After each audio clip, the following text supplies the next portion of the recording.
Welcome to Golf Mobility Pro, Episode 3. In this video, we're taking you through 6 exercises with the use of a Theragun, a foam roller, and a yoga block to help address and prevent lower back pain both on and off the course. Plus, a few pro tips to help you generate speed in your putts. The first exercise we want to do is we want to roll out the quadriceps. If you sit all day, your hamstrings sit in a lengthened state, so they're long and a little bit weak. So we want to make sure we activate the hamstrings, which Lauren is going to show you later on. But if we sit most of the day, our quadriceps are sitting in a tighter position. They're in a shorter position and a tight position. So we want to make sure we lengthen them. You can do this using a Theragun or a Hypervolt if you're fortunate enough to have one. And you can do this also by foam rolling. When you have the Theragun, you want to just make sure you get the outside part of the front leg, the IT band area, the front of the quad, and then you want to go the inside a little bit more of the adductors. For the foam roller, you want to do the same thing. You're going to go outside part of the leg, the IT band area, then you're going to get the front of the leg, and then you're going to get the adductors. You're going to have to switch the foam roller so that it is parallel with your body, and you're going to have to bring your knee up just at about, so there's a 90-degree angle, in that the thigh is perpendicular with the rest of your body, and you're going to roll out the inside part of your leg. If you feel some hot spots, like you're like, ooh, wow, like I got to get that area, typically you're going to spend a little longer on that area compared to the other areas. A good measure is 5 to 10 rolls with the foam roller. And the Theragun, you can go up and down for anywhere from 15 seconds to a minute and 30 seconds. With the Theragun, if you really want to get it a little bit extra, as you go down, try and bring the heel towards your butt. This is obviously a more advanced version, but you're going to get the same 3 areas, and then you're going to try and bring your heel to your butt as you go down. This will massage the quadricep while it is lengthening. As Tom Brady calls it, it's called pliability. For the Pigeon Pose, you're going to place the foam roller parallel with your body. If you don't have a foam roller, you can use any object that you find around the house, looking for something about 6 to 12 inches high. And you're going to try and bring the folded foot up as high as you can and see if you can get it perpendicular with your spine. It probably will not go up that far, but try and get it up as far as you can. When you're doing this, if it feels better with your arms straight, then do it with your arms straight. If you want to get a little deeper stretch and go elbows on the ground, then you can go elbows on the ground. Do what feels best for your body. And with the back leg, make sure the leg is lengthened, but the knee is on the ground and the back leg is relaxed. This is going to get the hip external rotators while also getting the hip flexors in the back leg.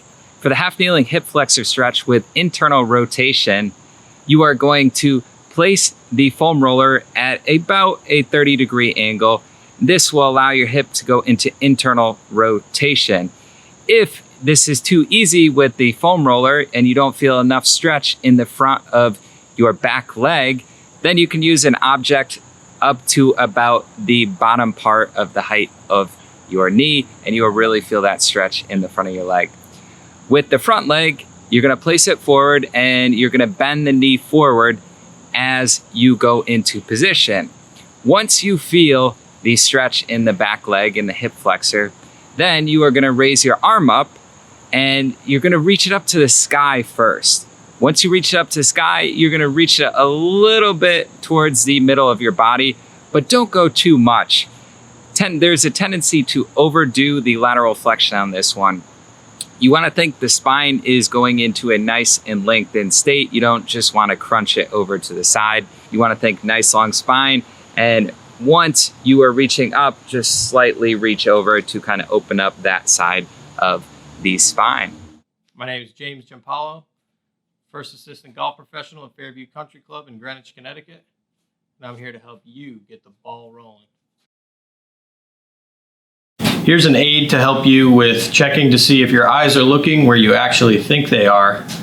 When you're standing over a putt in your practice, take a shaft or something similar, raise it up to the bridge of your nose, take a peek down your target line. You should see your target.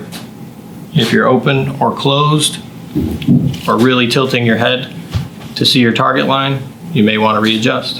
Here's a drill that I like to use all the time to help players with their speed. You take 3 balls, set them at 3 different distances.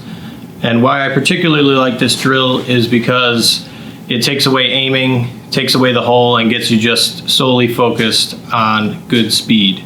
Place something, about 2 feet from the edge of the fringe, and we're trying to putt it past that object and keep it short of the fringe. So putt it into the zone. That way, you take a lot of the stress off on your next putt if you get the speed right. Practice these 2 drills, start shaving shots off your game today. Lauren's going to show you a couple exercises now that's going to tap into the upper extremities, but also get into some stability and strength so that your hips and your spine can absorb enough depth to the stress to the demand at hand of a golf round. One of my favorite exercises for anybody dealing with lower back pain is cat and cow. Add a yoga block and you add much more strength to the lower body. Start on your hands and knees with your shoulders stacked over the wrists, the hips over the knees. You're going to take the block and place it on the narrow side, hugging it between your inner thighs. The objective is to keep the block stable the entire time. If you don't have a block available, you can also use something like a shoebox, a firm pillow, or something similar. On an inhale, drop your spine toward the floor, lifting through your heart, lifting your hips, so you're creating a slight arch in the back. And then as you exhale, press the floor away, thinking of spreading the shoulder blades apart, round the spine, tuck your chin toward your chest, and squeeze the block so you're activating the glutes and the muscles of the lower body. And repeat. So every inhale, you lift the heart, arch through the back, and then exhale, round the spine, squeeze the block. From cat-cow, we can move straight into an exercise called twisting table. Continuing to hold the block steady between the thighs, place your left hand behind your head with your elbow out to the side. As you inhale, rotate open, reaching your elbow up to the sky. And as you exhale, tuck your shoulder under, reaching the left elbow toward the right arm. And repeat. So every time you're open, you're generating greater shoulder turn, which will in turn give you greater distance in your swing. Also, this is important because when dealing with lower back pain, it's important to address what's above and what's below. So in this case, we're creating more turn in the thoracic spine or the mid-back, while also mimicking the action of the golf swing, which is having a mobile upper body over a stable lower body. Last but certainly not least is an articulating bridge. On your back, have your legs bent, feet are flat on the floor about hip width apart. We're going to start with some pelvic tilt. So locate that natural arch of the lumbar spine at the lower back. This is tilting the pelvis forward. And then as you tilt the pelvis back, you draw in the abdominals, flattening out that lower curve. You can use your hands on your hips to help feel this a little more clearly. So every time you inhale, tilt the pelvis forward, increase that slight arch in the back, and then imprint the lower back into the floor, tilting the pelvis back. This will help you generate greater mobility in the lumbar spine. From here, you're going to place the block between the legs, just as we did on the hands and knees, having the narrow side hugged between the inner thighs. Start by pressing the lower back down, so tilt the pelvis back, and then begin to articulate your spine up, lifting your hips toward the sky. Pause at the top so that the hips are level, and then as you lower down, try to iron out the spine one vertebrae at a time. And repeat. So every time you lift the hips up, press into the ground and think of dragging your heels back. You may feel the hamstrings start to engage. So in addition to getting some greater mobility in the spine, you're strengthening that posterior chain, which will help prevent future lower back pain from occurring. Thank you for watching this episode of Golf Mobility Pro. On behalf of Lauren and James, we want to thank you for watching this program. If you enjoyed it, please tell a friend and subscribe if you haven't already.